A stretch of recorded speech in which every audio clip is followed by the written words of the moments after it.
भारत पर हंसो मत। ट्रंप टैरिफ पर श्रीलंकाई सांसद ने क्या कहा, जिस पर खूब हो रही है तारीफ। अमेरिकी राष्ट्रपति डोनाल्ड ट्रंप के टैरिफ बम से पूरी दुनिया पर असर हुआ है, लेकिन भारत ने अमेरिका के इस कदम के आगे घुटने टेकने से इनकार कर दिया।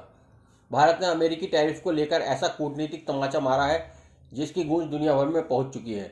ब्राजील, चीन और रूस समेत कई देश ट्रंप प्रशासन की मनमानी से त्रस्त हैं। इस बीच भारत के पड़ोसी देश श्रीलंका में भी टैरिफ को लेकर चर्चा हो रही। दरअसल अमेरिका ने जब भारतीय सामान पर 50% का भारी भरकम टैरिफ थोपा तो सांसद हर्षा डी सिल्वा ने संसद में भारत अमेरिका के बढ़ते व्यापारिक तनाव पर चर्चा के दौरान दुनिया को भारत की दरियादिली याद दिलाई। उन्होंने कहा कि जब श्रीलंका अपने सबसे बुरे आर्थिक दौर से गुजर रहा था तब भारत ही इकलौता मुल्क था जिसने मदद का हाथ बढ़ाया। कोलंबो से सांसद हर्षा ने सांसदों से कहा, भारत का मजाक मत उड़ाओ, जब वो मुश्किल में है तो उनकी हंसी मत उड़ाओ, क्योंकि जब हम मुश्किल में थे तो सिर्फ उन्होंने ही हमारा साथ दिया था। डी सिल्वा ने कहा अभी खेल खत्म नहीं हुआ, हमने कुछ लोगों को हंसते देखा, लेकिन हंसो मत।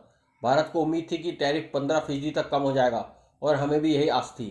डी सिल्वा श्रीलंका की समग्री जन बालवे गया पार्टी के सीनियर मेंबर और पूर्व आर्थिक सुधार मंत्री हैं।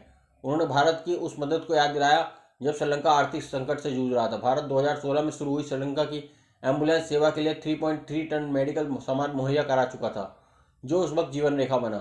हर्षा डी सिल्वा ने एक्स पर भी पोस्ट में कहा।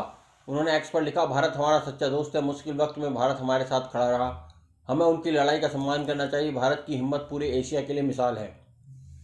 भारत की मदद सिर्फ मेडिकल सामान तक सीमित नहीं थी।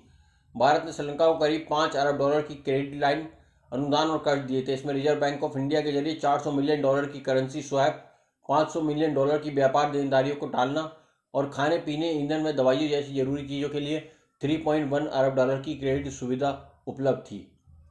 इसके अलावा भारत ने पेट्रोलियम प्रोडक्ट्स, लोकोमोटिव और बसें जैसी चीज़ें हमें दी और सैकड़ों मिलियन डॉलर के अनुदान प्रोजेक्ट्स को फंड दिया।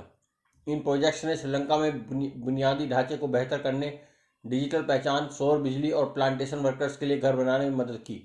भारत ने कुछ कर्जों को अनुदान में बदला, ब्याज दरें कम की और रियायती क्रेडिट लाइन दी, जिससे श्रीलंका का कर्ज बोझ हल्का हुआ।